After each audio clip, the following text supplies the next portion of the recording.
CBI, enforcement directorate, IT వీటి త్రిశూల వ్యూహము ప్రతిపక్షాలను ఇబ్బంది పెట్టడం దేశవ్యాప్తంగా జరుగుతుంది. మోదీ ప్రభుత్వం దానికి పేరు మోసింది.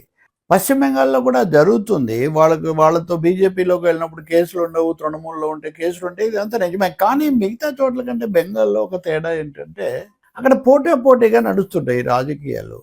బెంగాల్ ముఖ్యమంత్రి మమతా బెనర్జీ చాలా సంచలనం సృష్టించారు. ఎన్ఫోర్స్మెంట్ డైరెక్టరేట్ ఐపాక్ టీమ్ అని ఉంటుంది. ఐపాక్ అని తెలుసు కదా, ఆంధ్రప్రదేశ్లో కూడా పనిచేశారు.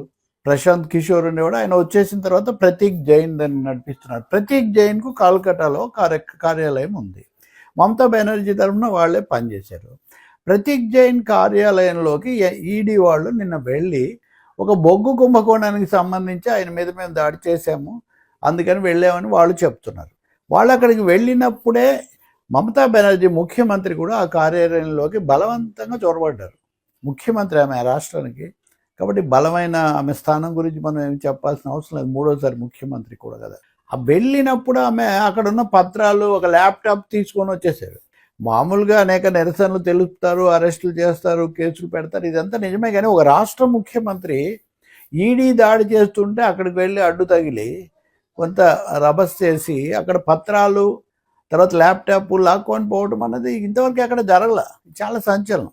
ఈడీని ఎందుకు వచ్చింది ఏంటి ఒక విధమైతే, కోల్ స్కామ్, కోల్ కుంభకోణం నిజమే, దాంట్లో అనేక అంశాలు ఉన్నాయి. కోల్ కుంభకోణం కోసం వాళ్ళు రాలేదు, ఐపాక్ నా పార్టీ కోసం పనిచేస్తుంది కాబట్టి తృణమూల్ కాంగ్రెస్ రహస్యాలు, వచ్చే ఎన్నికలకు మా విధానాలు, మా ఫార్ములాలు తెలుసుకోవడానికి వచ్చారు, మా పార్టీని దెబ్బతీయడానికని మమతా బెనర్జీ ఆరోపిస్తారు. కానీ ఆమె ముఖ్యమంత్రి కదా, కేవలం తృణమూల్ కాంగ్రెస్ అధ్యక్షురాలే కాదు కదా.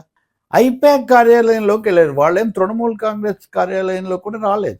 ఐపాక్ ఒక తృణమూల్కే పనిచేయదు కదా. కాబట్టి ఇక్కడ మూడోది సిపిఐఎం, పెద్ద పార్టీ. బెంగాల్ను వాళ్ళు 30 ఏళ్ల పైన పాలించారు, ఓడిపోయారు. ఓడిపోవడానికి అనేక కారణాల్లో తృణమూల్ కాంగ్రెస్, బీజేపీ, కాంగ్రెస్ కలిసి అప్పుడు వ్యవహరించేది చాలా స్పష్టంగా. అప్పుడు చాలా ఆశ్చర్యంగా దేశంలో ఎక్కడ లేనట్టుగా మావోయిస్టులు బలపరిచారు, జమాతే ఇస్లామీ బలపరిచింది, ఆర్ఎస్ఎస్ కూడా బలపరిచింది. మమతా బెనర్జీని దాదాపు దుర్గలాగా చూపించారు. అప్పుడు వాళ్ళిద్దరితో వివిధ దశలు ఆమె పొత్తు పెట్టుకున్నారు, కేంద్రంలో ప్రభుత్వాల్లో కూడా ఉన్నారు కదా. వాళ్ళందరికీ ఉమ్మడి శత్రువు అప్పుడు ఇప్పుడు కూడా సిపిఎంఏ. కానీ బెంగాల్లో ఇప్పుడు 2 పార్టీలు పోటీ పడుతున్నట్టుగా కనిపిస్తున్నాయి, కానీ ఇది నిజమైన పోటీ కాదని సిపిఐఎం అంటుంది. ఓటర్ల జాబితాలను తారుమారు చేయడం ద్వారా, దొంగ ఓట్లను చేర్పించడం ద్వారానే తృణమూల్ కాంగ్రెస్ గెలుస్తూ వచ్చింది. దీనికి బీజేపీ సహకరిస్తూ ఉంది. కాబట్టి ఇది మొత్తం నాటకం. వాళ్ళే దాడి చేసినట్టు, ఈ మీద అడ్డుకున్నట్టు నిరసన తెలపడం, ఇదంతా నాటకం అనేది సిపిఐఎం రాష్ట్ర కార్యదర్శి మహమ్మద్ సలీం, ఆయన మాజీ ఎంపీ కూడా, ఆయన చేస్తున్నటువంటి తీవ్రమైన ఆరోపణ. ఆ తర్వాత మమతా బెనర్జీ దీని మీద నిరసన అన్నారు, వీధుల్లో నిరసన ఏర్పాటు చేశారు. హైకోర్టులో దీన్ని సవాల్ చేస్తూ కేసు వేశారు. ఈడీ వాళ్ళేమో లేదు, వాళ్ళు కూడా కేసు వేశారు, మా విధులకు ఆటంకం కలిగించారని. ఆమెమో మాకు రాజకీయంగా ఏదో చేశారని ఆమె కేసు వేశారు. కానీ ఆశ్చర్యం ఏమంటే ఎక్కడ జరగనట్టుగా హైకోర్టులో కూడా రభస జరిగింది. హైకోర్టులో ఈ కేసు విచారణకు చేపడుతుంటే తృణమూల్ కాంగ్రెస్ వాళ్ళు వెళ్ళి అక్కడ చాలా రభస చేయటము, పోలీసులు రావటం, ఇదంతా చాలా రాజ్భవన్కు ముఖ్యమంత్రికి కూడా జరుగుతూ ఉంటుంది. అవన్నీ మనం తెలిసిన విషయాలే. కానీ ఈడీ వర్సెస్ దీదీ అని ఈరోజు మీడియాలో చాలా బలంగా వచ్చిన వార్తలు, ఇవన్నీ కూడా నాటకం అని సిపిఎం చేస్తున్న ఆరోపణ. సో దేశంలో ఇంకెక్కడ చూడని ఒక విచిత్రమైన పరిస్థితి, ఒక విడ్డూరమైన పరిస్థితి మనం బెంగాల్లో గమనిస్తాం. వీటన్ని ద్వారా ఏదో చేసి మమతను ఎదుర్కొంటున్నట్టు వాళ్ళు చెప్తారు, వాళ్ళ మీద పోరాడుతున్నట్టు ఏమే చెప్తుంది, ఇద్దరు కలిసి మమ్మల్ని అడ్డుకుంటారు, మమ్మల్ని దెబ్బతీస్తారని వాళ్ళు అంటున్నారు. ఇప్పుడు హైకోర్టు ఏం చెప్తుంది, వాళ్ళు 14వ తారీఖు కేసు వాయిదా వేశారు.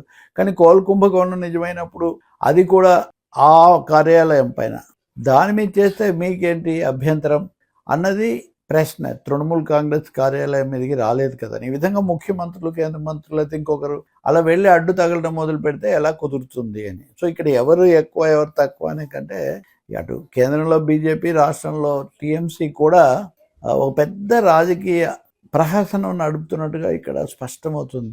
తృణమూల్ తానిషా పార్టీ కాంగ్రెస్ అని బీజేపీ వాళ్ళు అంటారు, మోదీని వీళ్ళని ఈమె అంటారు. ఇదే కాకుండా అక్కడ బాబ్రీ మసీదుని మళ్ళీ కడతామని అదొకటి తీసుకొచ్చిన వివాదం, బంగ్లాదేశ్ చొరబాట్ల వివాదం, వీటన్నిటితో బెంగాల్ను గతంలో ఉన్న ఒక ప్రజాస్వామిక వాతావరణానికి పూర్తి భిన్నంగా వివాదగ్రస్తం చేసి, ఒక బీభత్సంగా చేసే ఒక పరిస్థితి వస్తున్నట్టు కనిపిస్తుంది. మరి హైకోర్టుకు వచ్చింది కాబట్టి హైకోర్టు న్యాయమూర్తులు కూడా అక్కడ వివాదాల్లో ఉన్నారు. వాళ్ళలో కొంతమంది రాజీనామా చేస్తూ తృణమూల్ తరఫున గెలిచారు. ఇది కూడా ఉంది ఇక్కడ. అన్ని వ్యవస్థలు కూడా చాలా దారుణమైన వివాదాల్లో భయోత్పాతంలో చిక్కుకుపోయిన పరిస్థితి అక్కడ ఉంది. మరి తాజా అంశం ఎలా ముగుస్తుంది?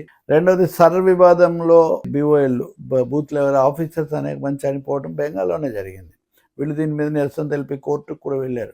ఇండియా కూటమిలో ఉంటూనే కాంగ్రెస్ మీద విమర్శలు అట్లాంటివి వాళ్ళు చేస్తున్నారు. ఇక్కడ కాంగ్రెస్ కూడా విమర్శిస్తుంది ఈ వ్యవహారాన్ని. కాబట్టి మిగతా చోట్ల కంటే బెంగాల్లో పరిస్థితి భిన్నంగా ఉందని నేను అంటుంది. అందుకే చూద్దాం కోర్టు ఏం చెప్తుందో. కానీ ఎవరినైనా కానీ రాజకీయ నిరసన తేలిపోవచ్చు, కానీ రంగంలోకి దిగిపోయి అడ్డు తగలటాలు ఇవి మొదలు పెడితే మటుకు అది ఎక్కడికి తీసిపోతుందో ఎవరు చెప్పలేరు.